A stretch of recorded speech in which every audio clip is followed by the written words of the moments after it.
And opinions expressed in this podcast are solely those of the hosts and guests. All individuals mentioned are presumed innocent until proven guilty in a court of law.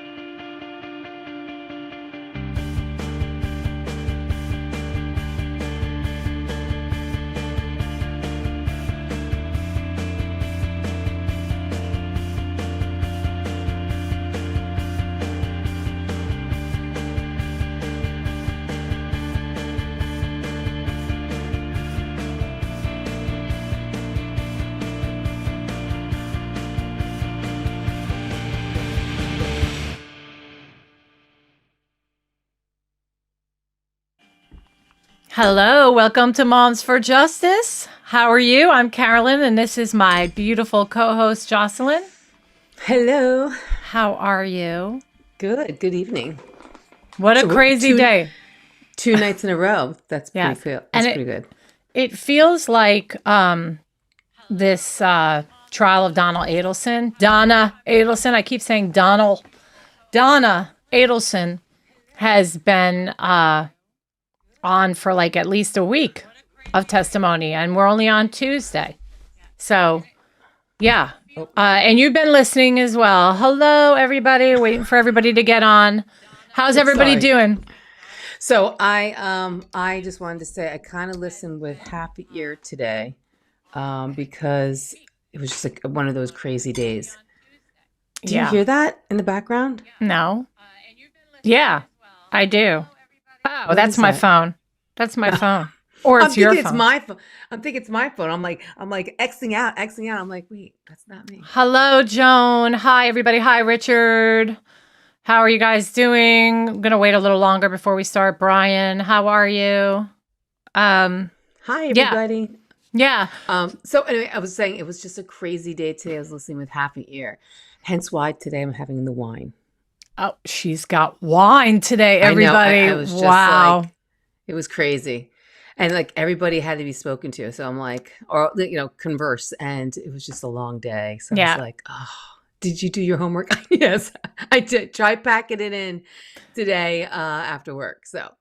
Yeah, but she just admitted probably right before you joined that that she only had like half an ear out today. So be kind. And also, I took copious notes. Lots of copious notes. Hi, Mark. How are you? Everybody loves Mark. Represent. Right? He's a original Moms for Justice person. Yes. He's been here from the beginning. So we love Mark, and be kind to him too, because you're not going to like his opinion. Yeah, I know. Anyway, I mean, there was some good stuff today, though. In general, just reiterating Donna's marking on this whole case. Yeah, and guess what? Your favorite guy was today. I know. Listen, I don't hate him. Well, you don't act like you're really nice to him at all either. I just don't really care for him. Okay, I don't know why. Yeah. He's like a hero to me. He's like he saved the day, in my opinion. So saved the day. So listen, we have a lot to unpack. I did go on at lunch today for a little bit. I did mostly Jeff Lacasse. There was Junam Chinda. That was interesting. She was cute. She's adorable, but she is she's a little bit. She's entertaining. She was cute, Yeah. She's a little flaky. And then we had Katie Magbanua, and I don't like Katie Magbanua. I don't. I think she is just a total liar, and I think she was discredited in the first 5 minutes, and hopefully we can get to that. So, honestly, Richard's drinking scotch. She's pretty. Oh, nice. I have to say, like, I feel like with Katie, every testimony she's given, it's been different. You know what I mean? Something about it. There's always different stories. So it's unfortunate that it's always different. She cannot be trusted at all. Yeah. So if you're on here, everybody, do the thumbs up, hit that like button.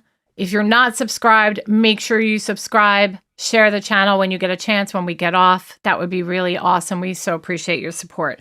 Okay, I'm going to go through Jeff Lacasse again a little quicker than I did at lunch, but there's people that maybe were not able to get on today. So, and Jocelyn probably needs to hear some things as well, right? Because you were kind of in and out. Oh, you did? Okay. Yeah. All right. Anyway, cool and quirky. The professor of social work from FSU finally took the stand today. To me, he is the star witness for Wendy, not necessarily Donna. And another thing is like, I feel this trial is the evidence coming forward. I feel like Wendy should be sitting at that defense table right next to Donna because, hey, if you can kill, two birds with one stone. Yeah. Right? Because that's what it feels like. I mean, they should have tried them at the same time because honestly, it's like, bam, bam, this is for Donna. This is for Wendy. This is for Donna. And it's just, yeah. I think it's really the defense really just trying to be like, no, look over here, this person has nothing to do with it, and obviously I think Georgia is just setting everything up so that she can put forth if she ever chooses to charge her. But, I think she's just, setting the stones. For sure. Okay, so to me, he's like he's got the highest integrity, Jeff Lacasse. He is, by the way, not married. I told everybody on lunch today, there was a rumor going around that he was married with kids, and that is not true. So he is single, ladies. Jocelyn. Okay. Oh, yeah. He looked very nervous, by the way, and he's always got this thing where he's like, he's like coughing a lot and clearing his throat, and I just love him. He's just lovable. Just lovable. Anyway, it was pretty much a carbon copy testimony, but there were new things. There were new things today, and they are so amazing. I love them. His info on Dan, he confirmed today on his testimony that all the info he got about Dan came from Wendy. Just to say that, it wasn't firsthand knowledge. It was just everything Wendy told him, with the exception of Charlie when he was in the hot tub. That information he got from Charlie. So, okay. He started talking about when he was first dating her, how she would break into tears about Miami, about wanting to relocate. This happened immediately on the second date with him. And he was probably like, what? This is my second date with this woman. Imagine just somebody starts bawling, crying. He was probably loving it. I don't know if he'd be loving it, but I would think my red flags would be going off about Wendy. I'm on a date with this chick and she just starts crying. He probably looked at it as like, oh, she really trusts me, that she's actually opening up, or we have a communication. We see each other. Yeah. I think he took it more like that. They asked him how often he had met Donna. He said on about 6 or 7 times, just in passing, with the exception of having dinner one time. This was at Wendy's house. He mentioned that Donna was frequently in Tallahassee to help Wendy, to take care of the kids. So he was, setting this up for him to see how involved Donna is in her life. Right. He then talked about meeting Charlie on March 11th at his house after dinner at the Yardbird with Katie. Katie at that time was his brand new girlfriend. He testified that it looked like or appeared to be a new relationship because the conversation was like a get to know you conversation. They did speak about Dan and Wendy's book at this dinner, which is boring. That book is the worst. I mean, I would never buy that book. However, I've read some excerpts and she's really not a great writer. She's kind of a sucky writer. Speaking of books, I started The Unveiling, which is the book written by Ruth Markel, and I got it on Audible because I have a bad neck. Yeah. I can't, if I do too much of this, my neck starts hurting. So I go to bed at night and I listen to podcasts and audiobooks and things like that. But anyway, I highly recommend it, not only because it's a great book, but everything this family has gone through. Spend a little money. Help them out. What was the name of it? It's called The Unveiling. The Unveiling. Am I too loud? I just want to make sure I'm not too loud or much louder than Jocelyn. If I am, let me know, guys. All right. So I don't want to be screaming in everybody's ear. My headphones feel weird tonight. It's weird. Okay. So go get Ruth Markel's book. It's really great. Okay. Unveiling. All right. Yes.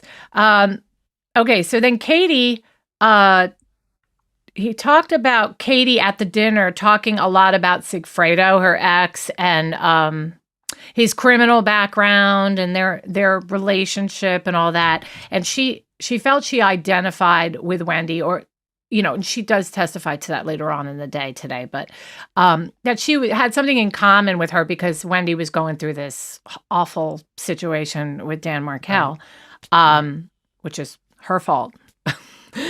They went back to Charlie's house afterwards. Wait, whose fault? It's Wendy's fault. Yeah, it's all Wendy's fault. Oh, don't say that. Well, it is, dude. I mean, at the end of the day, it is Wendy's fault. It is not Wendy's fault. Everything is Wendy's fault. Anyway, they went back to Charlie's house afterwards, and Katie did not go back to the house, but so it was just Charlie, Dr. Obed, who was the roommate dermatologist that was living with Charlie at that time. He got in the hot tub too. You don't hear a lot about that, but he was there. Yeah, you don't. Yeah. Now, right. And Jeff and Wendy were there. So he talked about that. He said that Charlie did not like Danny, and that Charlie would get very fired up and showed a lot of anger towards Danny while he was in the hot tub. Charlie said he knew people on both sides of the tracks, mingled with people from the Cuban neighborhoods, people with a criminal element. Okay, this is really interesting. I mentioned it today on lunch, and I got to mention it again because it is so good. And actually, there was an interruption in the trial because of this. So he testifies that Wendy was interested in having her oldest son tested to see if he was gifted. Okay. Right. And I remember this part. Yeah. And there's a discussion at this point about, he being a professor of social work and working in mental health. Jeff Lacasse happens to know that 2-year-olds have amnesia. And that is something a lot of people are not familiar with, that they have amnesia. Well, what he was saying is that, not that he actually said that he doesn't really cater to children, but just he knows it because it's part of his profession. Right. Yeah. Right. So, and but then the defense was like, well, he can't say that. Right. So whatever. They said that, but there was one more thing that was stated. Then he begins to start talking about that kids do not develop a memory until age 5 or 6. And Wendy, he conveyed in this that Wendy was interested in that portion of it. And then all of a sudden, everybody got an objection, then they go on the sidebar and all that. When they come back, they tell the jury, you need to disregard that information. Now, I just want to make my comment. I don't know if you picked up on this, Jocelyn, but that was so interesting to me because I thought to myself, well, could that be because Wendy is thinking about the fact that she knows that Danny is going to be murdered, and how much would her kids remember their dad? Right. And also I went even as far, a little darker, and thought to myself, well, maybe those kids had overheard some of the planning of this murder, or maybe she's been worried about them overhearing things she has said on the phone. And I thought it just was interesting that she would be interested in them developing their memory only at that age. And her kids at this point are like, the oldest is right at that age. And then the youngest is, I think it's like 3 and 5 they were. Right. So I think I was loving that. I was thinking that, yes, that's definitely could be a possibility, but also they just had such a horrible divorce going through all those proceedings. I'm just wondering if she was thinking if the kids are going to remember all that. Right, exactly. Just even something as simple as that.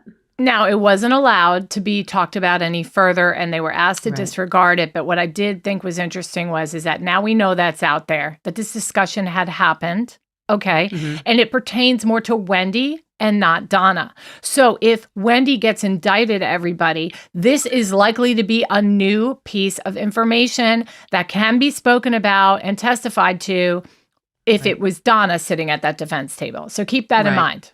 Do you know what I mean? Well, that's what I mean. Like, it just seems like they're just setting it up. They're like putting a little path. That's like everything that they're doing. Yeah. I mean, Georgia's definitely laying it down. Yep. Okay, give us a thumbs up, y'all. Subscribe, like, share. Okay, so I'm going to move on. So, oh boy. Okay, so then he talks about a date with Wendy for her birthday. Her birthday was April 20th, and they were scheduled to have a date for her birthday the night before her birthday. So he's calling her because he's thinking they're about to go on this date. This is also new, okay? She wouldn't answer the phone.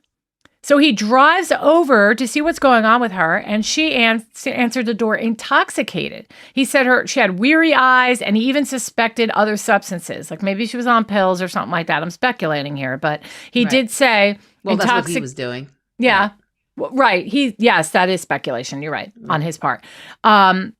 So anyway, she wanted him to stay. She was like, stay, but he was kind of annoyed. And I think personally, it sure sounded to me like when he was testifying, he was a little disgusted with the whole thing. And that's why he left. So, puppy dog Jeff, didn't fall for it, Jocelyn. Like he actually left. You know what I mean? That would sound like the way you talk about him sometimes. It's like I don't care, Wendy. I'm sure he was annoyed because they were supposed to go out, and here she is drinking and probably on some kind, either over-the-counter medication or a medication or a drug, and she just didn't give a shit about our date. Like I'd be annoyed. Who wouldn't be annoyed at that? True, but the Jeff that you always describe is a Jeff that would just, fall on his knees and do anything for her. And the last thing he would do is leave and be like, I'm not putting, right? That's true, right? Okay, that's true, okay. Yeah, that's true. But guys, we're getting somewhere. Don't forget when he was in his second interview, he also said, well, if she wanted me back today, I'd go back. I mean, listen. That's true, but... Yeah, but he didn't know what ended up. I mean, at that point when he said that in the interview, he was still not figuring out yet that maybe Wendy could have been involved. He was thinking it was Charlie and all that other stuff. So I think right now he thinks she's a murderer. Nobody knew it was Charlie yet at this point. Right. So I think right now, my point is, if you asked Jeffrey Lacasse right now, would he take Wendy back? No, I think he thinks she's... No. Yeah, he would not right now. He thinks she's a murderer is what I was going to say. Yeah, totally. Yeah. All right. So, so he's not that whooped. Okay. So, all right. So then on June 4th, regarding a trip between July 11th and 17th, they were supposed to go away to see his parents. Okay. And that trip was not booked yet. Sorry for the dog. That's my dog, Ruger. They were, really, Ruger? Hey, somebody's here. Somebody's there. Somebody's at the door. And let me tell you something. My office and studio is in the front, which is right near the front door. So just deal with him. Okay. So anyway, let's clarify and clean up anything with this trip. It's separate than Gainesville. Okay. July 11th through the 17th, he wanted to take her to go see his parents. Okay. And correct me, anybody, if I'm wrong, please. But I don't think I'm wrong on this one. Tickets were not bought yet, but she committed verbally, yes, I'm going with you. And then at a later time prior to this trip, she said to him, we need to cancel because coming back on the 17th, I'm still worried we could have a delay and I won't be back in time to pick up my kids. But picking up her kids was not supposed to happen. How do you guys know my dog's name is Ruger? Did I say his name? Yeah, you did. I'm like, oh no, I got stalkers. I'm just kidding. Yes, you did. And you've said it on another tape. So I need to, no, it's all good, people. No, I need to sample his bark so I can use it. And all of the different sounds my dog makes. He's a huge 100-pound Labrador Retriever. He's adorable. He's so cute. He is. All right. So anyway, back to the trip. So she was worried that she wouldn't be back in time to pick up her kids. And she didn't need to pick up her kids until July 18th at 5 p.m., which is the day of the murder, even though Jeff was going to have her back on the 17th. So a day earlier was not early enough. And that to me is telling because if I'm giving you the benefit of doubt, if it is true that she planned the murder, which I think she did, but I know that you're not sure, that if she planned a murder for the 18th, that is something so serious that you need to make sure you're back for. that I could see why the 17th is still not enough time. You'd want to be back several days so you could get your bearings and you can, you know what I mean, prepare for it. Right. Being away and knowing that you're coming back the day before, I could see that not being enough. But if it was anything other, if there was no murder, right? Well, it was Jeff that says, Jeff is the one who said that she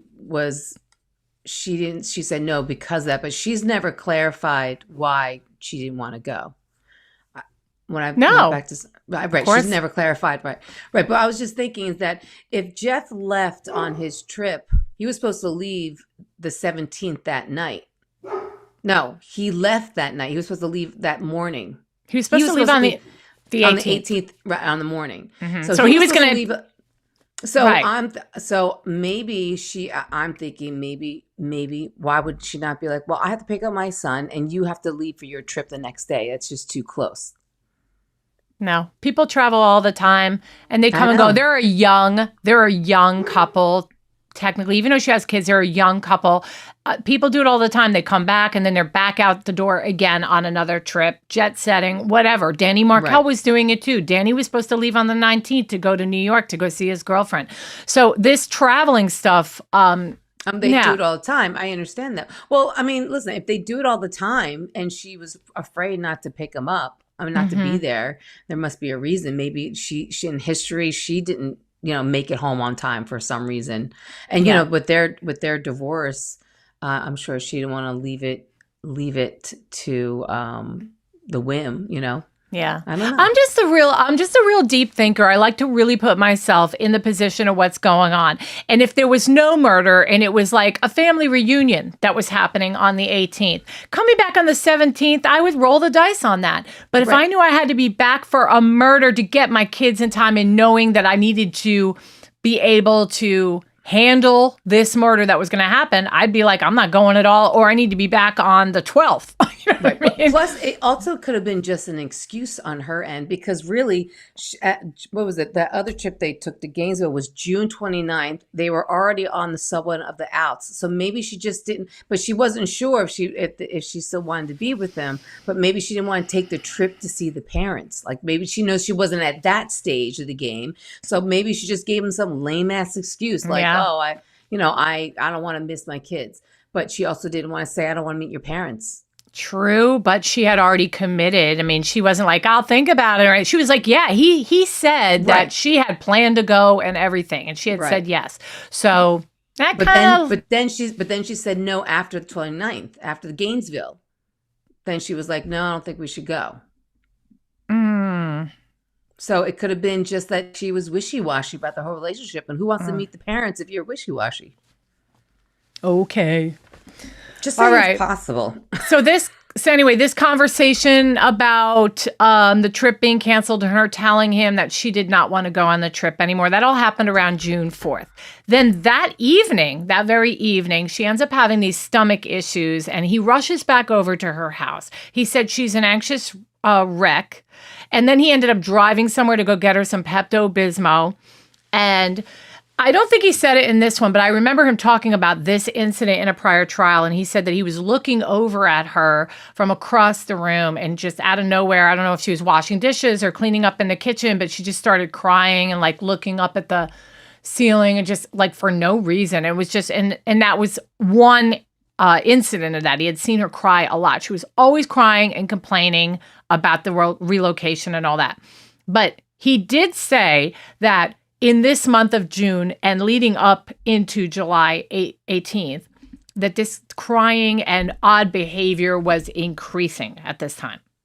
So he asked her what was wrong that night. He said she did not have the flu or anything like that. And she just wouldn't tell him. She wouldn't tell him anything. She was just like, nothing. Just didn't say anything. So then the TV being broken. Okay. So, okay. He was over at the house and he got a movie to watch with the kids. He talked about that. He said that the screen is shattered, struck by an object, and looked like it had round impact with spider webs coming out of it. Okay? Right.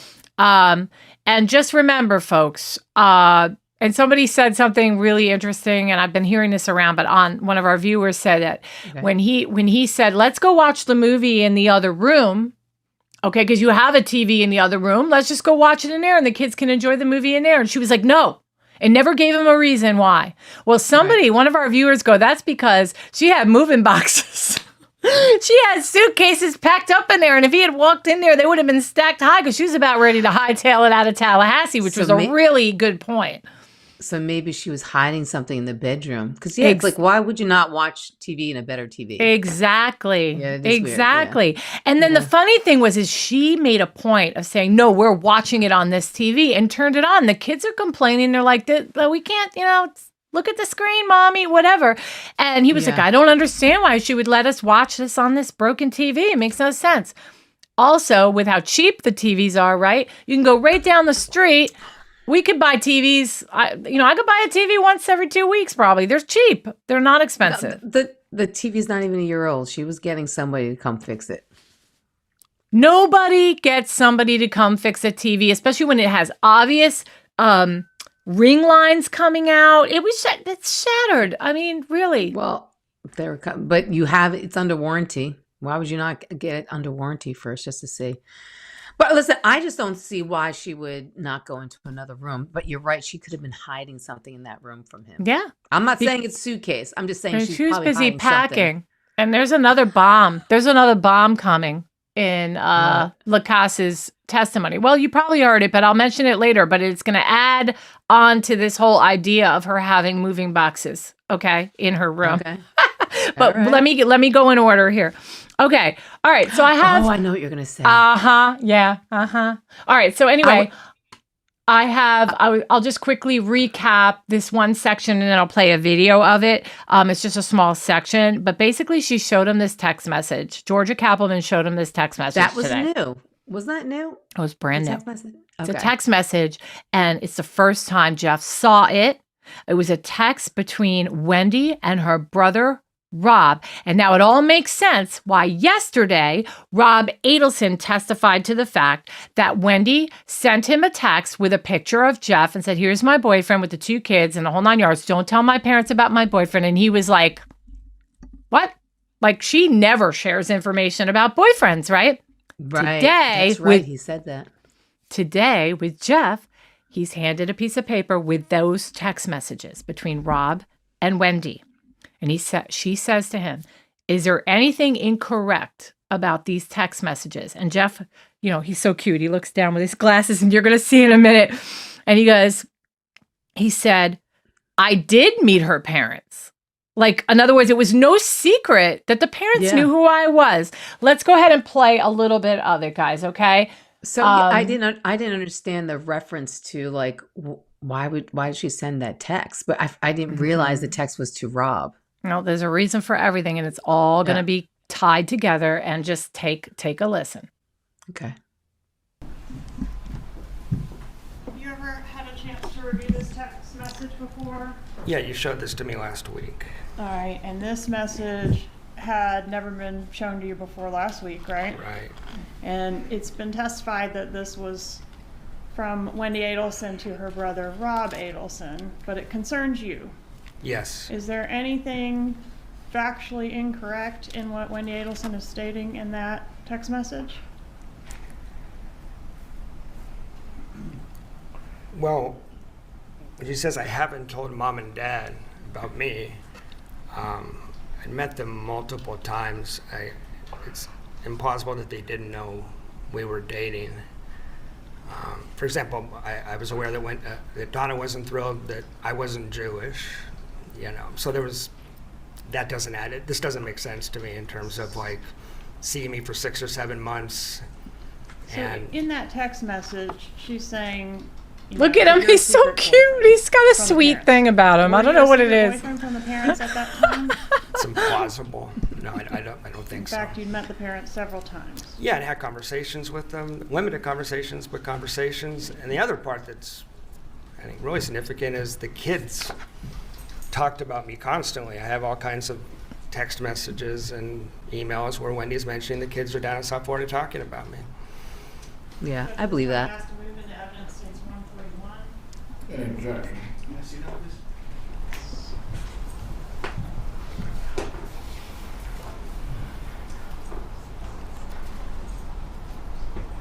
They're like, let me see that. Yeah, he does. He comes off a little needy. I agree with that, but I just, for everything he's done, I just feel, yeah, isn't he cute? He's cute. He's cute in his own way. Spencer B said that. We're going to share all your comments in a little bit, okay, guys? Keep them coming. Keep your questions coming. We'll go through I'm them. going to draw your attention next to a disagreement grew his that beard occurred longer. with Wendi Adelson on June 29th of 2014. Do you recall that incident? I do. Okay. And at that time, did you confront Wendy about some suspicions you had that she was seeing other men? Okay, I'm going to pause it right there because I just wanted to point out that one part. Okay, so I have a question for everybody and for Jocelyn. Why do you think, because we all know Donna met Jeff, why do you think she would make sure Robert Adelson knew that our parents don't know about Jeff? And part B of that question is, why would she all of a sudden send him a picture of Jeff? What's your theory? Well, I don't know what kind of relationship they had beforehand. Who? Like he does, Rob and Wendy. It's crap. They're like, they never talk. So just assume that. And now what's your answer? They barely talked. He was like in La La Land. So, you know, not La La Land, but he was estranged from them. He was up in New York, and thank goodness the guy got away from them all. So why all of a sudden this boyfriend, her sending this picture, you know, just a little bit before the murder? Why? Oh, it was right before the murder? Yeah. Within was a it month. Confirmed? Yes. Yes. June 28th. I mean, So it's less than a month before the murder. June 28th? June 28th, 2014, this text message occurred between Rob and Wendy, and that's what they were showing to Jeff. So why would she do that? Well, I believe in her testimony before, and he also concurred in his testimony from previous, that they were in a really good place. And then they had this fight on June 29th. Mm-hmm. So what were you laughing at? I'm loving the comments. Sorry. All right, keep going. I mean, all I could think is maybe she was really happy with him at that point, and then they got into this whole mess when they were away in Gainesville, or was it Gainesville? Yeah. No, I don't think so, honey. No. Do you think she sent it to him just to prep him? I think that she was throwing Jeff out at everybody that would listen and see it. And even though it's just a visual and everything, just remember I had this boyfriend because my ex-husband's about to get murdered. So just remember I have this boyfriend. I don't know. And then to say, don't tell mom and dad about him. What I got from that is that there must be something wrong with Jeff, that she wouldn't even share any information about him with her parents. And she wanted Rob to think that. Oh, that's a good one. That's my theory. Yeah, that's good. What do you guys think? Marcus good. goes, critical thinking. Okay. Wendy was trying to make Jeffrey look like a weirdo to Rob. Rob responded just the way Wendy anticipated, by reporting Jeff to the FBI. Absolutely. I totally agree with you. That was what I was trying to say. Tickets were bought, Jeff said in the police interview. Oh, thank you, Donna Lynn. Okay, so that trip that you said she was undecided about, that maybe she didn't want to go on that trip with him, she agreed, and tickets were bought. Jeff didn't say that today. No, but there's some things Jeff didn't say today because maybe it wasn't asked or whatever. You're not going to get word for word at every testimony, but he has said it before. He has said it before. Wait, we got another theory. My theory is that since the very first attempt for some other hitman failed and they took the money. Oh, okay. They took the money. She hoped Jeff would volunteer to do the hit. No, he. But would why never be would able to do that? it. Why would that? How would that relate to the whole thing with Rob? That's what I want to know. But yeah, totally agree. She was setting Jeff up. Absolutely. And there's so much more of that in this, and I'm gonna keep going because I don't, we're taking a while on Jeff, but we got to give him due diligence, right? On June 20, and I'm going in order here. Now, the next day, June 29, 2014, there were disagreements. Confronted that she was seeing other men. Okay, No, so I guess... he asked her, he was accusing her if she was. Right. He confronted her about his concerns about her being a cheater, right? He suspected that she was stringing him along. And at this point, they're in Gainesville at this time. And it seemed like the relationship was okay. I know that they went there for business, but he did say a little bit of pleasure. Like she would work from the hotel room. He would go and work during the day on this, whatever it is he was doing. They'd have dinner at night. They had like a glass of wine, maybe two. And then when they get back into the room at night around 9:30, 10 o'clock, he tells her that he's concerned about her cheating and seeing other men. Now, not today, but he has come forward and said that she admitted that she was seeing other men and then took it back again on like the drive the next morning when she was, I guess, sobered up. That glass of wine must have gotten to her. But she was crying and agreeing. I got to find what clip it is I saw. There is a clip. I'm telling you, you need to trust me on this. There is a clip of Jeff saying that, yes, she admitted that she was cheating and seeing other men and then took it back again later. I'll have to find the clip for you. I knew you were going to challenge me on that one. Mm-hmm.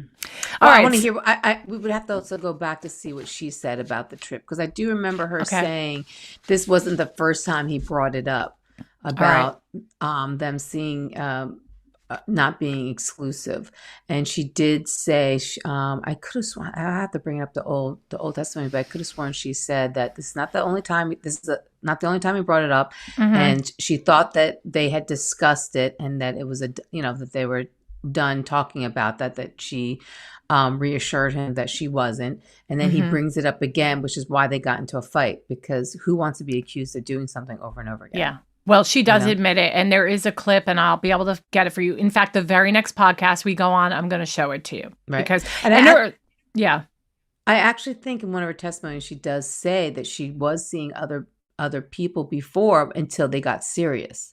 So I think and I don't think he knew that she wasn't exclusive since the get-go. Mm-hmm. So, like it's sometimes like, somebody cheats on you and then you resolve the issue, but it's always in the back of your head, like, oh, she could be cheating on me. Mm-hmm. But I think in her eyes, she was like saying like, well, we weren't really exclusive. So yeah, I was seeing everybody until now, kind of thing. So and it's in one of her testimonies. I could have sworn she says something like that. No, that's not what I mean. That's in 2013 though. This conversation is happening just before the murder. And at that point, they were exclusive. Yes. And she was even telling her kids to call him dad and don't buy this Jeep. And we might, talking as if they were going to end up together. So we had every right to question her monogamy at that point. There was none of this. She gave the wrong idea that she was seeing other people. She said that they were exclusive to him and he was exclusive to her.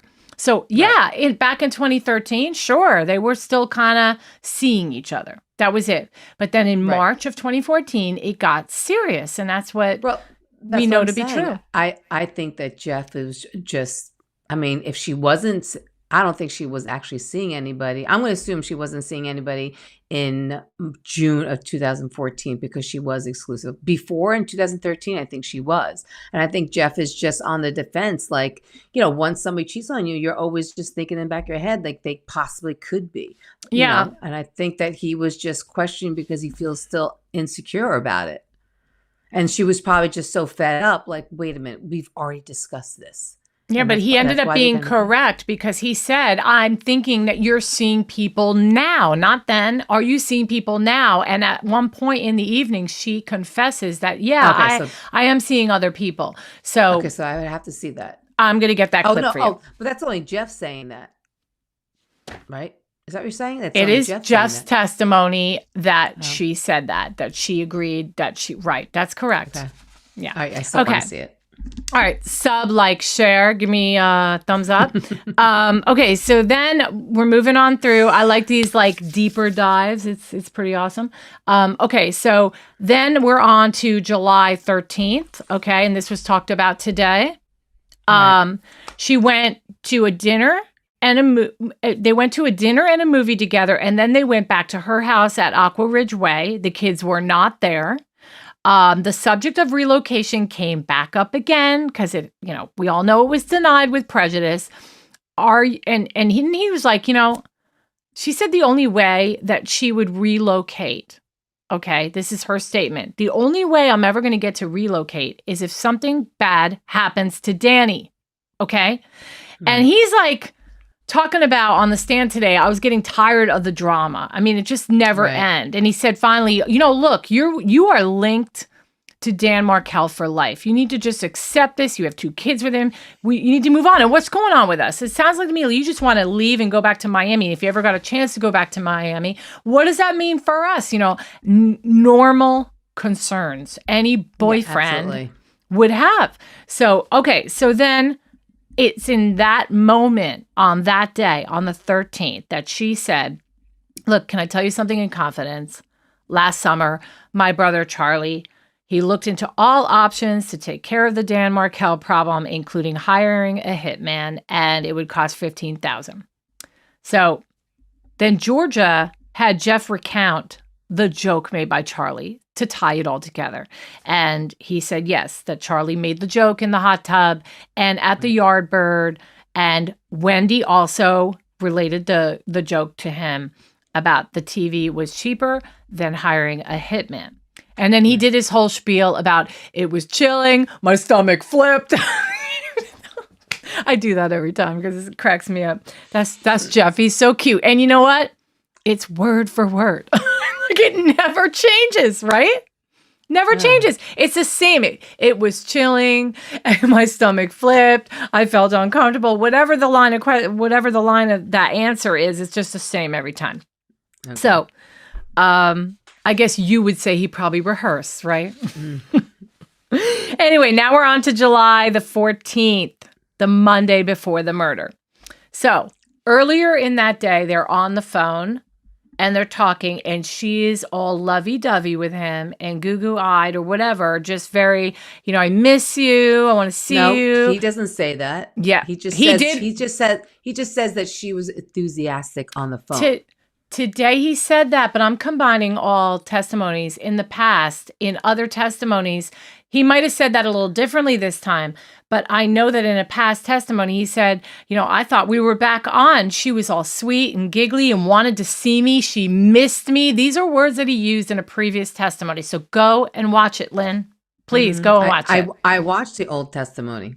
Oh, watch it again when he gets to this part. Watch all 3. Okay. So he talks about that. And also you need to watch his interview because it could have been in there as well. He's got several interviews with the police, 2 big ones. It's going to take you like all-nighters to listen to them when you're going to sleep. Okay. So then, so anyway, he said that she was very enthusiastic about seeing him that night and that she missed him. And he thought, this is great. So they made plans and they decided to go to yoga that night. Okay. When he gets there, it was like a whole different person. Again, maybe he didn't say she was a whole different person today, but she has in the past. So he has in the past. But he did say that she was a whole different person. He did say today that the vibe was bad and that the conversation was bad. And he immediately thought, this is over with. This is not good. And they were super quiet during the yoga session. It was like, 80 minutes of. Yeah. Yeah. But I mean, he goes on the stand today. I don't even do yoga, but. I know. Well, yeah, he went because that's where Wendy wanted to go. Right. Yeah. So then, all right. So then one thing I didn't know was that this incident that is a major deal that's always brought up, it happened in the parking lot of the yoga place. I thought they had driven back to Wendy's home all this time and he had left from her house, but that's not the case. Right. So in the parking lot of the yoga place, whatever it's called, he was like, okay, well, I guess this isn't working out kind of a thing. He turns around to go and leave. And then today he said that she started asking a bunch of questions. Hey, wait a minute. Are you still going on that trip? Why wouldn't you go on the trip if you decide not to?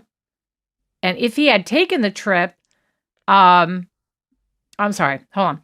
Is he still going on the trip? And why wouldn't you go on the trip if you don't go? Or something like that. And I'm like, wow. Okay, that was new.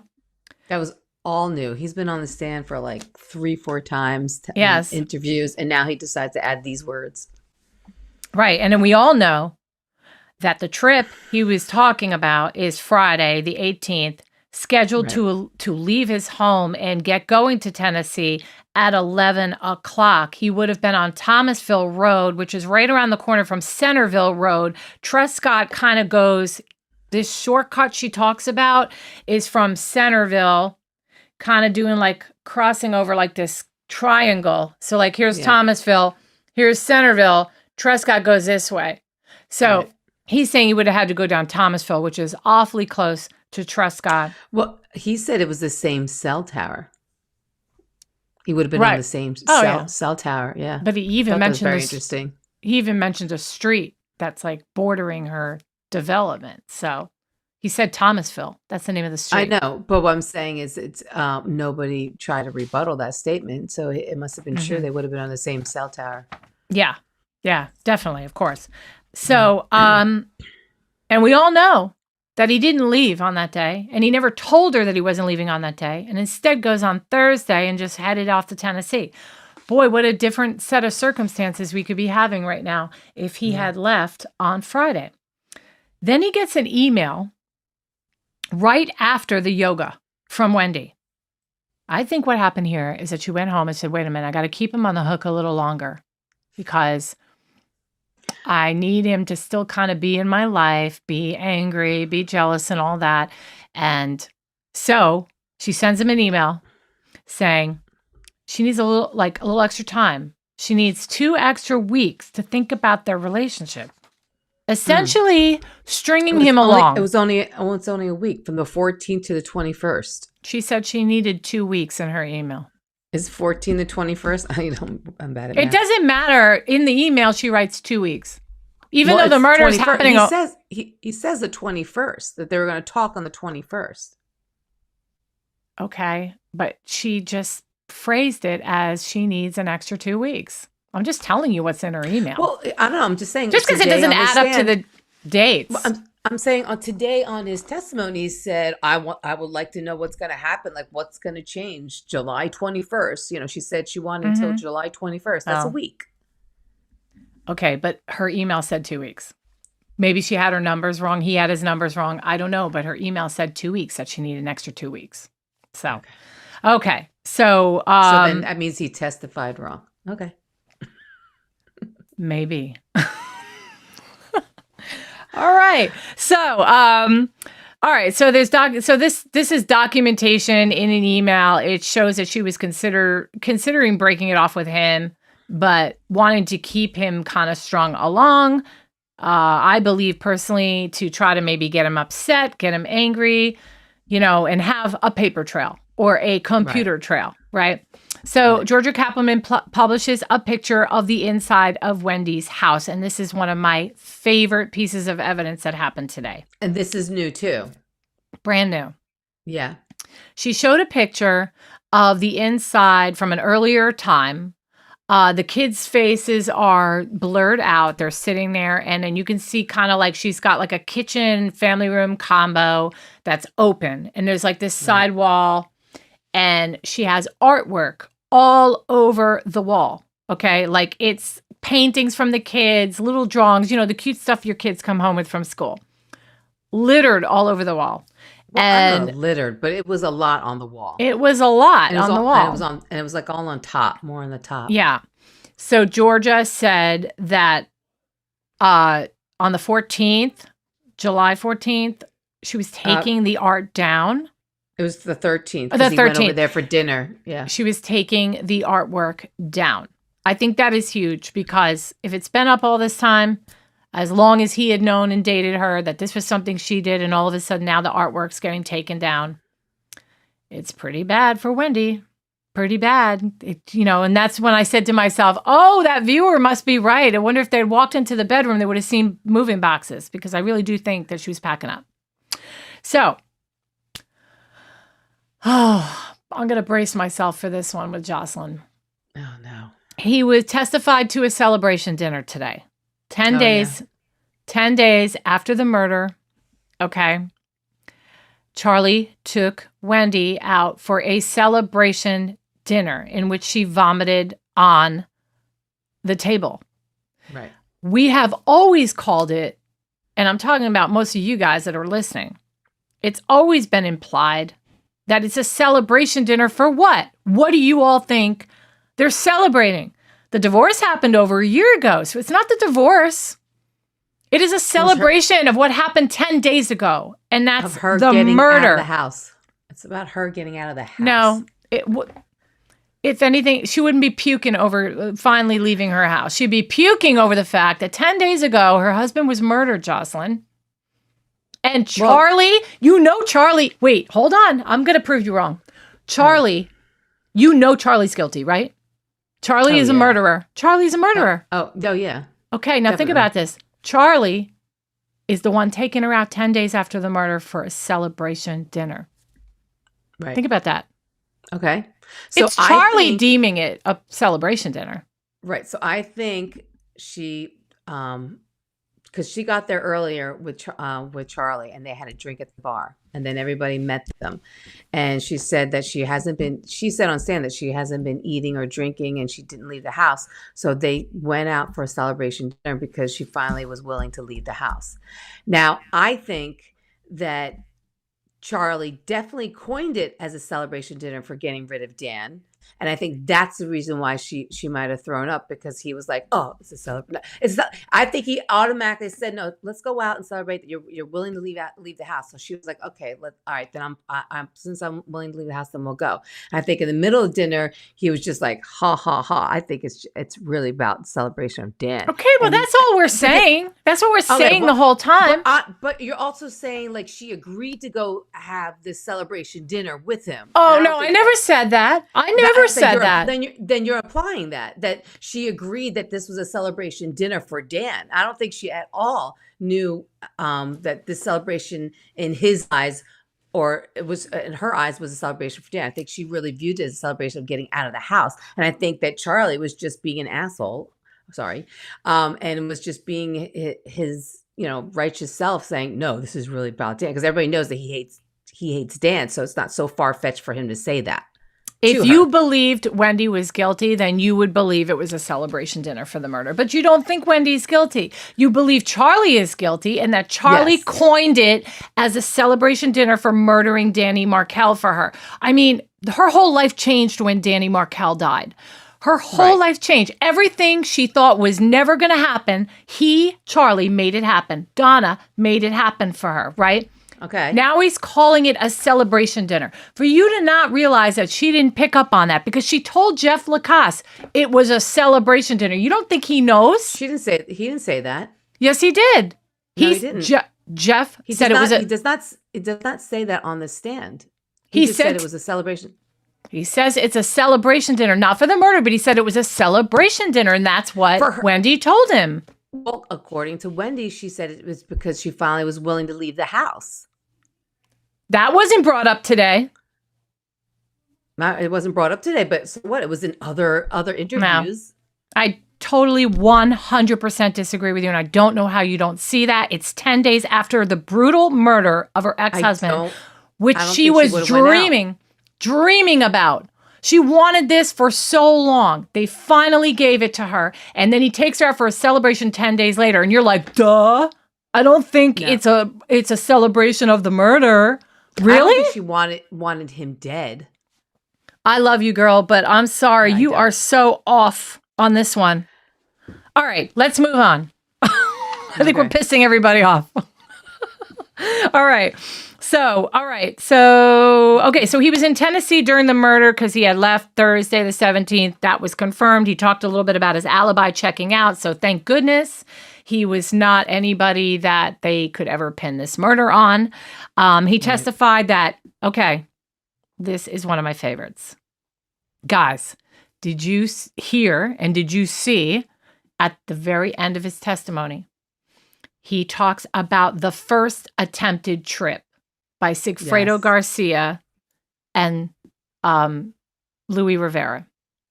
And he talks about that they rented a gray Altima on the first trip, which is the closest car that could be similar in appearance to a 2004 Nissan Sentra. And I'm going to show you that video clip because that is so worth it. And it nails. It's good that Georgia had the pictures side by side. Did you see the picture? Yeah.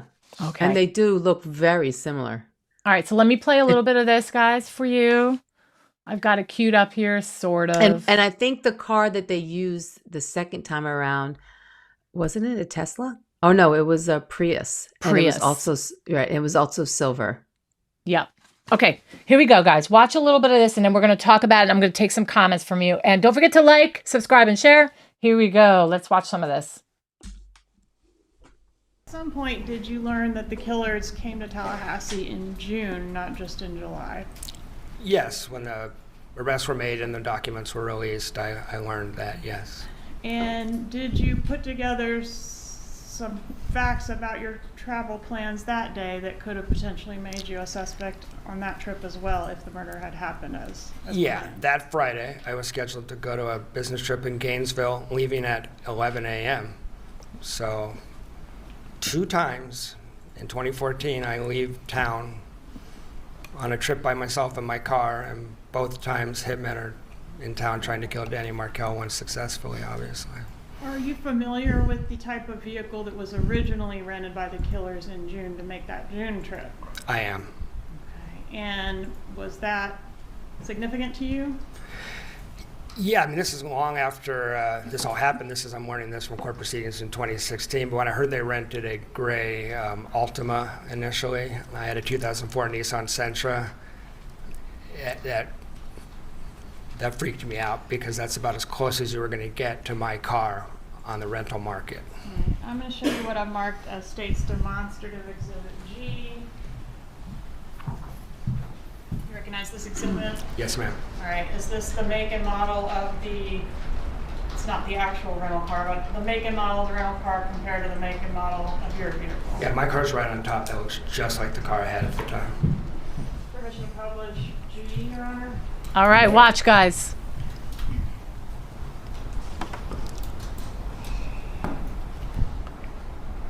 Yes. Oh my gosh. So similar. Slam dunk. If people don't know cars, you would say, yes, that's the car. Okay. Do I need to say more? Do I need to say more? I mean, really, and this is going to come out. It's another piece. Like, we were all worried there wasn't enough. I personally think there's enough right now to give it a go, to roll the dice with Wendy, but apparently Jack Campbell doesn't think so. And it's not Georgia's fault. It's Jack Campbell's fault. Well, also, Jack Campbell has a really good record in winning his cases. Yes, so I think he's waiting for that ideal piece to come through, which is all I'm waiting for. Yeah, well, these added things, I mean, I don't know how you're not okay.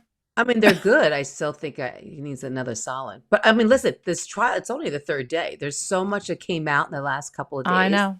I'm sure there's going to be more. Yeah. Well, I think the biggest things came out already. I do. I think Sarah Youssef is going to be a big deal. And there's some others. And Charlie, nobody knows what Charlie's going to say. What is Charlie going to say? And Charlie's on both sides, is he not? Isn't he called on both sides? No, I think he is called by Georgia Kappelman because he's got derivative immunity, but he's also in the middle of an appeal. So it makes it really, really complicated.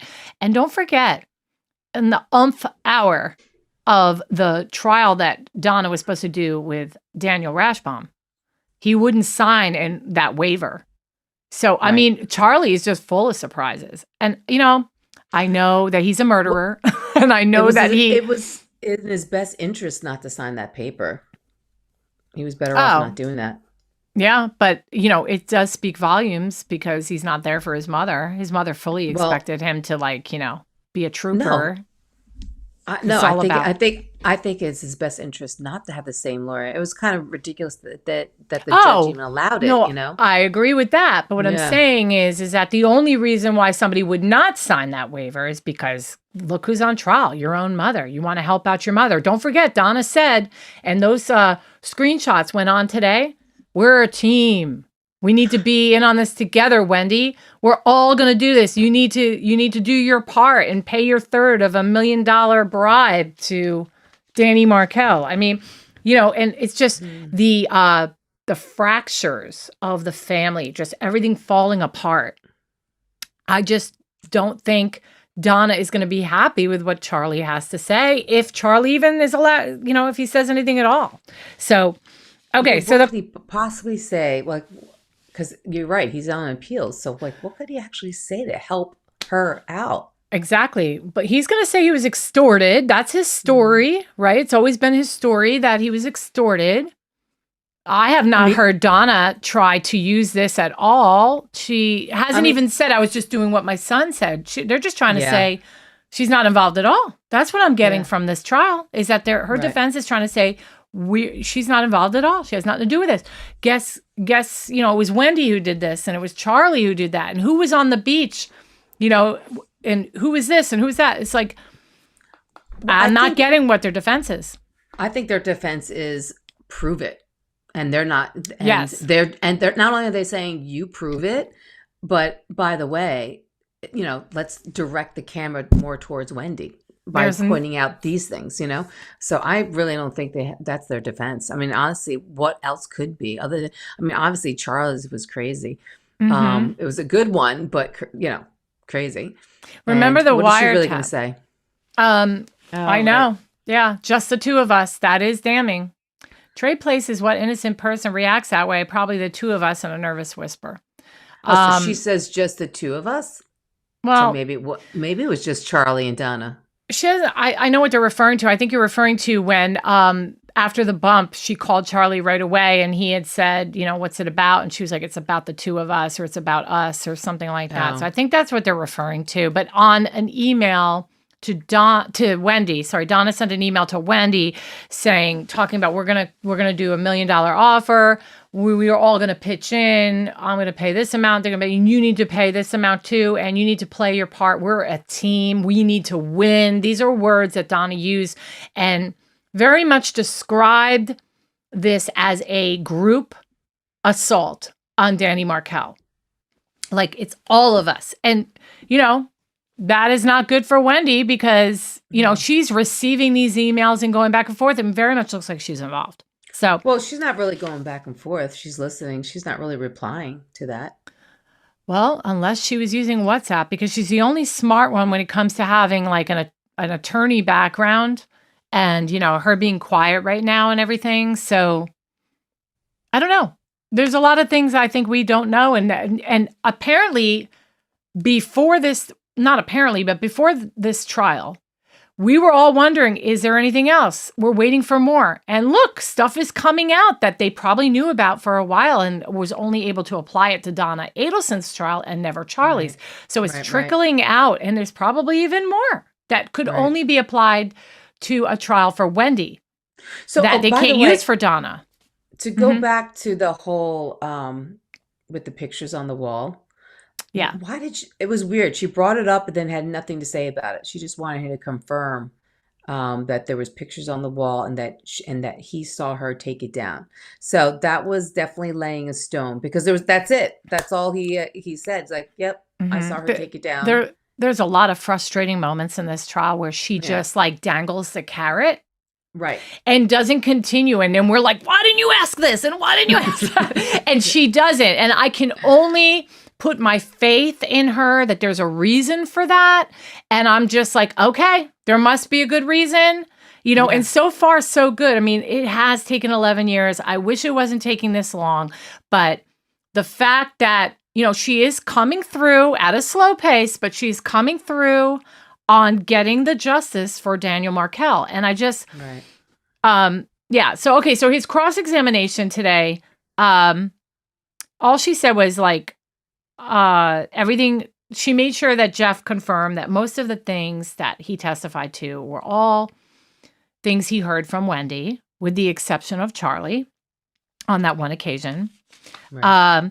And then she turns the tables and she attacks Wendy. She attacks Wendy here because she's like, Wendy was very deeply deceitful, correct? And he's like, yes. And then she went into the whole TV damage, and she tried to instigate that conversation about, did you suggest to watch in another room? And didn't Wendy make a fuss about it? I mean, this is Donna's attorney pointing the finger at Wendy here. Kids were whining, right? And she also had him recount that it was the brother Charlie who looked into hiring the hitman, not Donna, right? Right. That's true. Again, let's move the camera. Mm-hmm. Okay, so I talked about June Umchinda was after that. When I talked a lot about her at lunch, but we'll talk a little bit about her, but I'm not going to spend a lot of time on her. But Okay. God love her.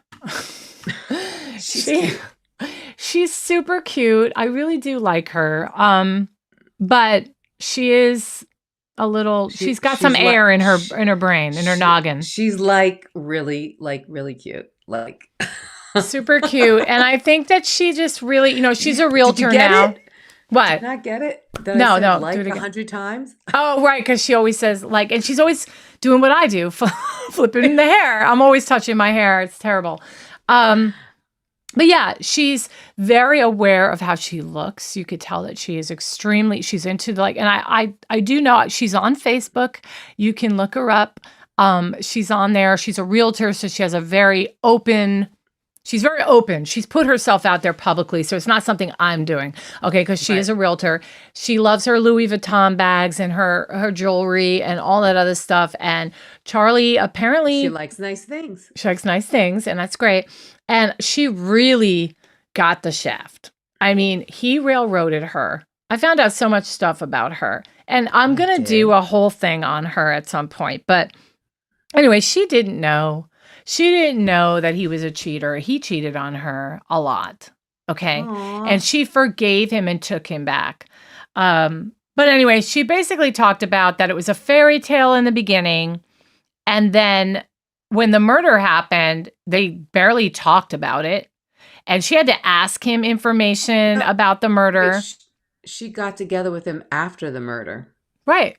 But she didn't she didn't know much about it. And she would ask him what happened with your brother-in-law? And they acted like they didn't care. And they kept the answers really short. I don't know.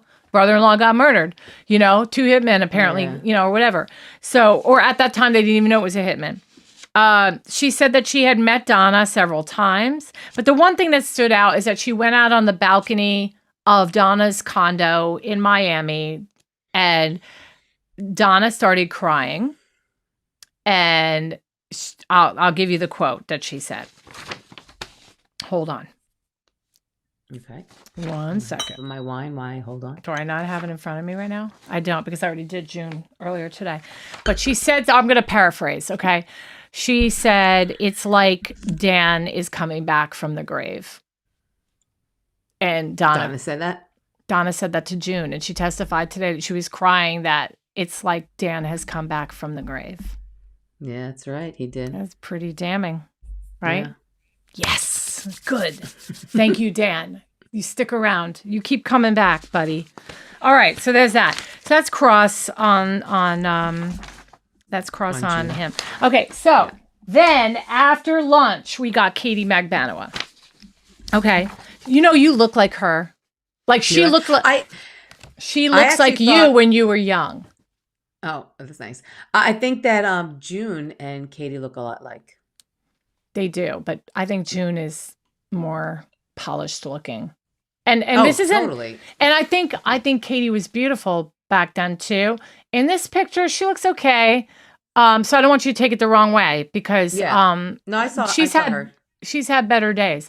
And you probably won't like the picture that I have, but no, I mean, always pick but there's not a lot of good ones. Yes, June was very pretty. June was very pretty. Okay, Katie. All right, so she's such a liar. Oh, Scott said it good. June was to Charlie what Lacasse was to Wendy. That's so true. Oh, yeah. You deserve a highlight on that one. Yeah. And I'm sure there's a lot of great comments that I've missed because I've been busy yapping, flapping my gums. I'm sorry. So keep the comments. If you have a good one, keep sending it out and I'll put it up. There was a good one before. It was Jocelyn, you are wrong. I know. Well, you got a lot of haters, girl. I'm telling them that how great you are, but like, what am I going to do? Katie's not as good looking as Lynn or June. Okay. Oh, true. Thank you, Richard. Oh, that's sweet. I guess I'm toast. I'm crap. Maybe it's because you don't you're have black Asian, hair or and I'm not, yeah. and I'm not Asian. Okay, Yeah, all right, you're a that's white true. girl. All right, first 5 minutes. Okay, they're asking her like about immunity and all that, and that they said, did you take any deals, anything like that? And she said, no, I'm just trying to do the right thing now. And then finally they said, well, are you like hoping that this could help you? And she goes, yeah, I'm hoping I can see my kids one day. So immediately that's going to tell the jury, well, I'm not going to listen to her.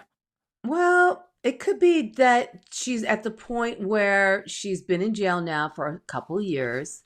She probably is like done, trying to cover up for other people, which is what she was saying. And that she's realizing like her kids are more important, and I want to see them. So I am going to fess up and just tell the truth because I want to see my but kids. I'm more mad at Georgia for that than I am for her, because I think Georgia, if she just hadn't asked that question, it wouldn't have come out. And that would, to me, it completely ruined her entire testimony. Do you know what I'm saying? Georgia shouldn't have said, are you hoping to get leniency? She should have just said no. But honestly, like if Georgia not ask didn't at all. say it, if Georgia didn't ask it, then the defense would have asked it, and it would have been way worse if the defense asked it. So Georgia might as well just get it out there. I guess. Okay. All right. So she talked about that Charlie solicited her back on 2013. No, they dated between 2013 and early 2015. So in October of 2013, they met. At that time, she was also with Sigfredo, she said, since she was 18 years old. So this is a very long back and forth relationship. Yeah. I heard they both cheated on each other. I'm sure. And then Sigfredo never knew about Charlie at first. Charlie and Sigfredo eventually do have an altercation when he finds out about him. He sees Katie and Charlie in a car leaving. At that point, Sigfredo, this is important, somehow, according to her, he Googled Charlie Adelson for his phone number and ended up getting Harvey's phone number and called Harvey. Huh. But I also think he could have just looked in her phone. He's the type of guy that would be like, let me see who she's talking to, because he was so jealous. Sigfredo Garcia was so jealous. Maybe she had the code on it and he didn't know the code. Okay, but if he was able to get into the phone, he could have gotten it through the phone. That's all I'm saying. So then she said Louis Rivera was Sigfredo's friend for many, many years. Why did you agree to help Charlie? She said the money was her motivation, and the money was the motivation for the other two, obviously. But later learned about the difficulties of his parents, Charlie's parents, and the divorce that was going on between Wendy and Dan. Okay, she sympathized with Wendy since she was also struggling with Sigfredo. Charlie said his parents could not sleep. They were throwing up. The parents were throwing up, apparently, all because of Dan. And this is what Charlie is saying to Katie. She met Donna once at a dental office when she got her cavities filled, and no other discussion ever took place. That was the only time she ever spoke to Donna. Okay. She agreed to help him, that she knew somebody that could take care of the problem. She also said that she made sure that she never told Charlie who was going to do it, and she never told the Sigfredo who had hired her. Okay? Right. Charlie would frequently, over a period of time, because obviously he asked for this on October, on Halloween. So from October all the way around to 2014, nothing was getting done yet, right? So he would ask about the progress of hiring this person, finding somebody to do this. And he would just say that he was going through hard times. And she would say that, don't worry, I've got somebody that's going to do it. So sometimes she would be on the phone. He would be on the phone with Donna while Katie was there. And he would get up and excuse himself and go outside or to another room to talk to her. And when he would get back, he would say, as soon as he was done with the call with Donna, he would make comments similar to, we got to take care of this. This needs to be taken care of. At one point, it changed from harm to murder when she gets the envelope. Now, she never looked in the envelope. So she says that she never really knew what the details were in that envelope. Oh, so she agreed that they were going to harm him first, and then the envelope said to kill him. Yeah. In October, it was harm. But in the envelope, which she later finds out but didn't know at the time, this is where I think she gets a little shady. Because she says she took the envelope and put it in her diaper bag. Right. Okay. Her overnight / diaper bag. Right. Brings it to Sigfredo. They asked her, did you ever open the envelope? She said, no. I don't believe that. I don't believe that at all. I'm sorry. And there's even more things I don't believe too coming down the road. But she says she didn't open it. She just gave it to the person, and which is Sigfredo. She was trying to keep everyone from knowing each other. Charlie wore gloves when he handled the envelope. It was a yellow manila envelope. He also mentioned that he didn't print anything that was inside that envelope in his home office. Instead, did it at one of the many dental offices that he traveled around to. And also Sigfredo never opened the envelope in front of Katie. She just handed it to him, and then they parted, and he looked at it, I guess, later. Right. Then it was a drop. Right. So then she moves immediately to the June 2014 first attempt. Sigfredo came to her and said, I need some. June 4th, you mean? I said June 2014. That's all I said. I didn't give the date. Oh. You're frozen, Lynn. Lynn's frozen. Is that me? That's Hello? you. Completely frozen. If you have to. Oh, there you are. You're good now. Oh, wait, you're freezing again. It must be something to do with your camera. All right, I'm going to keep talking. You can try to call back in if you want. So I said June 2014. The first attempt happened where she gave money to, Sigfredo asked her to get some money so he can make the trip down to Tallahassee. So she turned around and she goes to Charlie and she asked Charlie for some money to give to Sigfredo so that they could take the trip down there. A couple $100 was given. And she said the first trip was just to scope it out. I thought that was weird because when they came back, Charlie asked her, well, what happened? Why didn't the shooting happen? What's going on? And in other words, why wasn't it done? So I thought that was weird that she said it was only to scope it out. Okay. Charlie continues to put pressure on her to get this done. And then they ask her, did you tell the victim was going out of town? Did you tell the victim that they were going out of town? And she said no. And was Dan's travel plans in the envelope already? And she said, I think so. So I don't know what happened to Jocelyn, everybody. But when she calls in, there she is. Hold on. All right. Are you there? Okay. I don't know what happened. Yeah, I don't know. Yeah. But I'm going to continue where I'm going to just try not to move so much because sometimes that's when it freezes. Don't mess with the camera. I didn't. Okay. I swear to God. No, I'm just telling you not to from this point forward. All right. So she wants payments to come through. At this point, she's talking about payments, how she wants to be paid to come through the Adelson Institute. And she said she did that because she needed insurance for her kids. Right. She confirmed that she did absolutely no work for the Adelson Institute. And they asked her, was that part of your compensation? And she said yes. And she also said that her and Charlie broke up before she received her first check, which is in September of 2014. She talked about meeting Wendy, dinner, and the beach, and never discussed the murder or schedule of any kind with Wendy. Then the July trip happens. This bothered me so much. So they ask her, did you get a call from Sigfredo, like when the murder was over? And she's like, yes. And then Georgia goes, well, were they looking to get their money? And she said, yes. Why didn't you ask? This is why I got so frustrated with Georgia.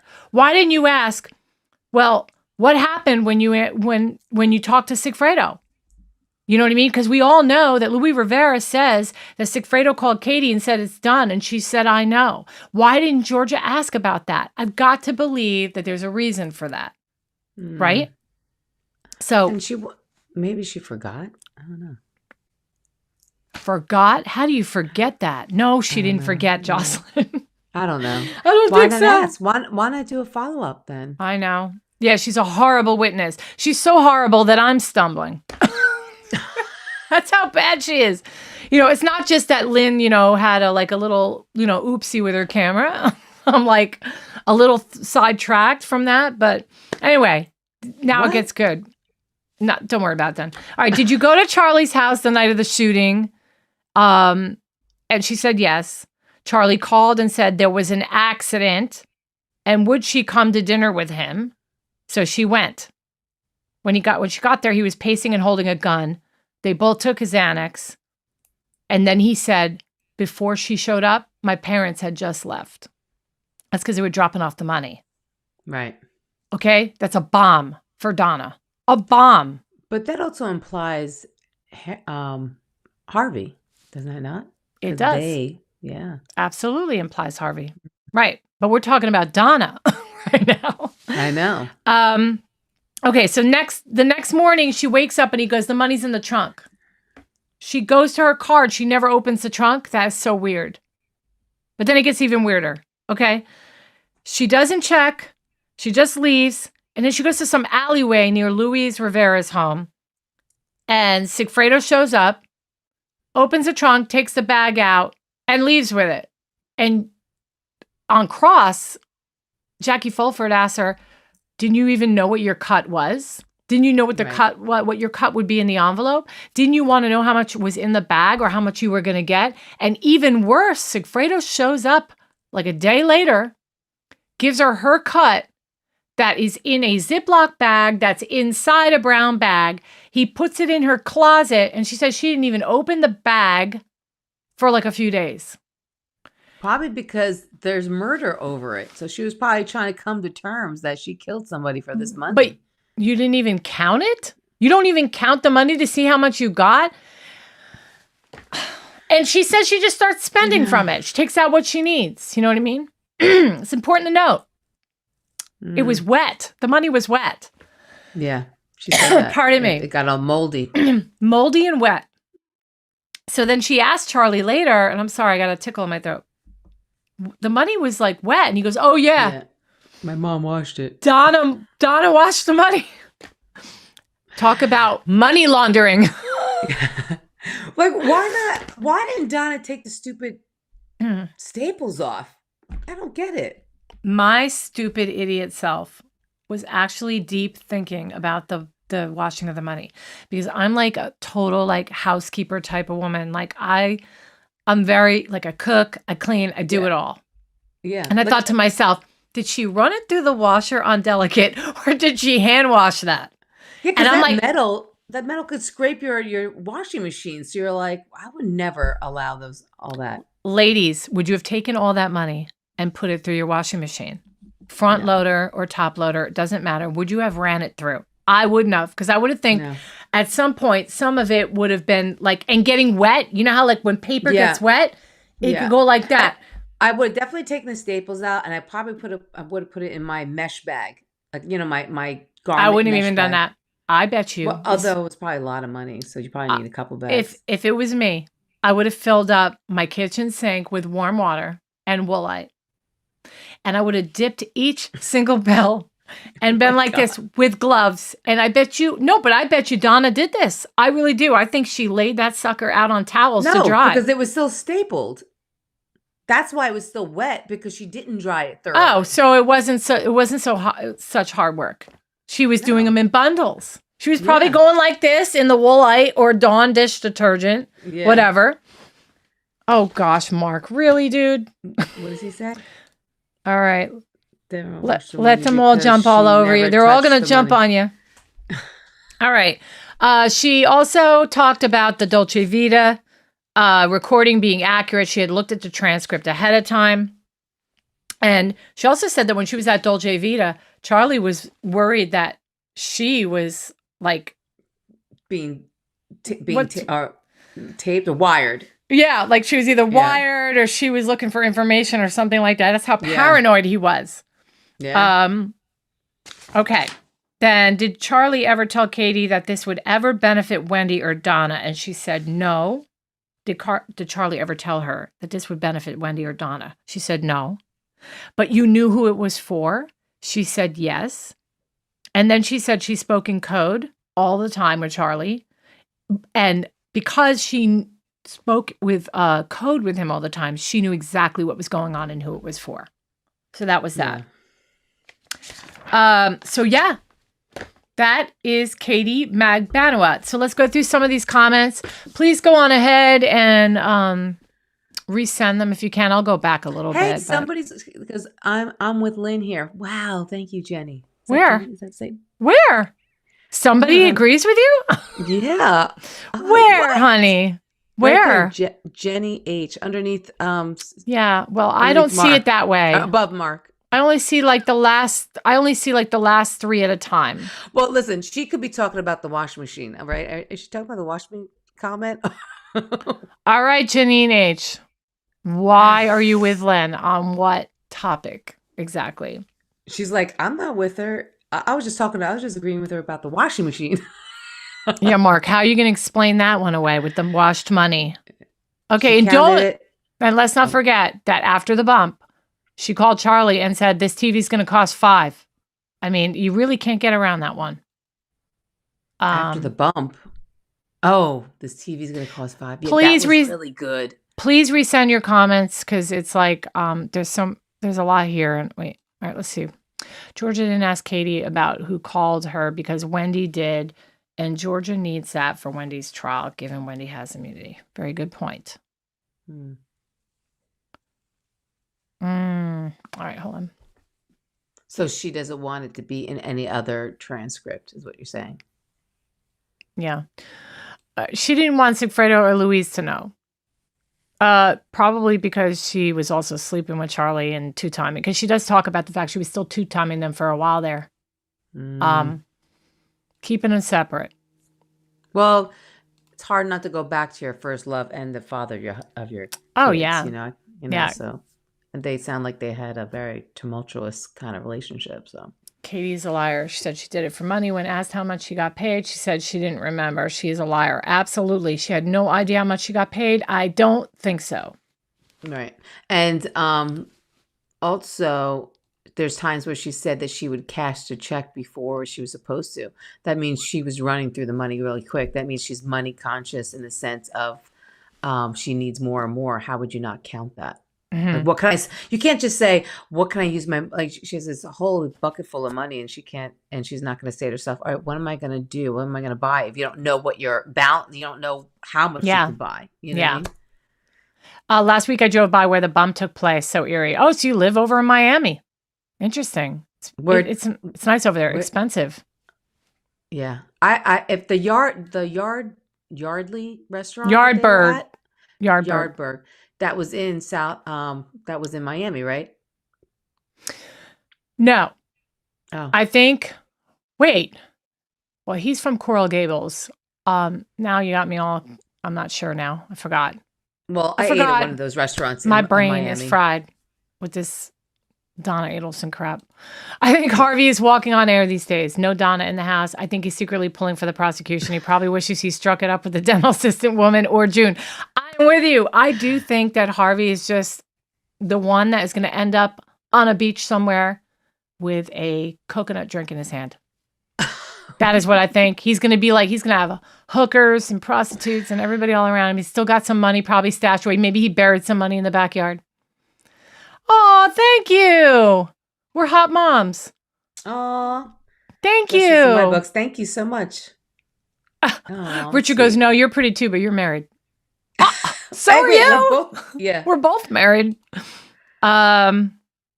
June was, I did that. Okay, so let me go down to the bottom now and see if anybody put anything else. Yes. Major witness for Donna. Major. Wait, Rivera was a major witness for Donna? Yes. Louis Rivera. How is he? Oh, because he didn't. Because he didn't mark her on the box on the picture. You mean That right? Yeah, that too. But he also was a great witness to incriminate Wendy too. Well, yeah. So far, this trial has proven Wendy is guilty and Donna is not guilty. The TV is going to cost $5. TVs are not free, you know. I will say this. I'll give you this, Mark. Donna is guilty of sin, in my opinion. But I will say that a lot of the evidence I'm hearing does align with really convicting Wendy more than Does anything, it? at least so far. Does or does not? Well, Donna has a lot of great stuff. I think I think it's going to be a no-brainer for this jury. I really do. Right. But you know what's something interesting? And I'm sorry, I didn't mean to like sidetrack. I've got like ADD. Today, Corbett? Sergeant Corbett was on the stand. I think it was Corbett. They put they were talking about the Cellbrite and all the the phone stuff and all that. And they put this huge picture up of Harvey Adelson on the big screen. Okay. And a person that was inside the courtroom that's reporting, and he's the brother of Carl Steinbeck. He was in the courtroom. He said that the jurors finally figured out in that moment that the man that's sitting behind Donna is Harvey. And they all looked at him. I thought that was pretty. But why put the picture up?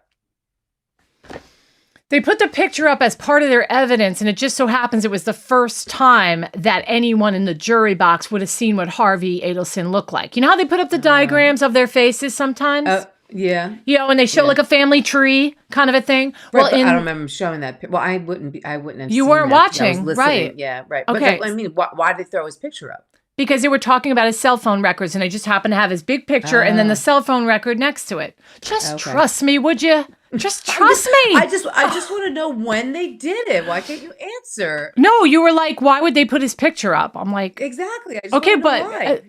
Okay, all right. Like, are they trying to incriminate him for something? I don't know. Like, did I miss something? That's why I'm asking. They talked about all the cell phone records, the tower, calls that were made back and forth and all that. And honestly, I hate the forensic side of things. There, I said it. Lynn loves the forensic. I don't. I like the personal, social aspect of a crime. But I will listen. But they were just going through all that cell phone stuff, and we all know what a lot of it says. So and all the evidence with the paperwork, it's like, yeah. I have to say I wasn't into that right now either when I was listening to that. Oh, this case is all about to it. The relationships and the things that happened. And I think they were just putting that into this trial just to make sure that people understand that really was a check written out to her 44 times, and and there was no evidence of her working there. It was just another way of showing it. I agree. It kind of like it had to be done. Yeah. So. Okay. So Joan, you're absolutely right. That's what I was saying before. Earlier in the podcast, that Sigfredo made a phone call to Harvey because he was jealous, but he was looking for Charlie and got Harvey instead. So it was one of the things that was showing, they were trying to show today when they put up Harvey's picture. Okay. So, So any other questions, y'all? I'll give you guys another 2 minutes if you got anything else. Please hit the like button, guys. We so appreciate and thumbs up. That is a like. I said, and thumbs up. Yeah. Or like is a thumbs up. Like, yeah. Just telling you. Same thing. Just saying. And subscribe. Now you want to tell me. That's true. We're on a roll tonight. Okay, so listen, I can't come on tomorrow night. I'm sorry. Yes. So, no, and afternoon.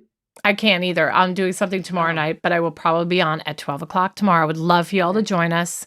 Okay. Make sure you do that. And then we'll check back in on Thursday and Friday. So Friday I can't, but we'll go on maybe Thursday. All right. Yep. Yeah. I'll put up. Right. I'll put it up. Watch the channel. Make sure your notifications are on. So love you guys. Thank you so much for joining us. We'll talk to you soon. Thank you for listening. Bye. Love you. The views and opinions expressed in this podcast are solely those of the hosts and guests. All individuals mentioned are presumed innocent until proven guilty in a court of law.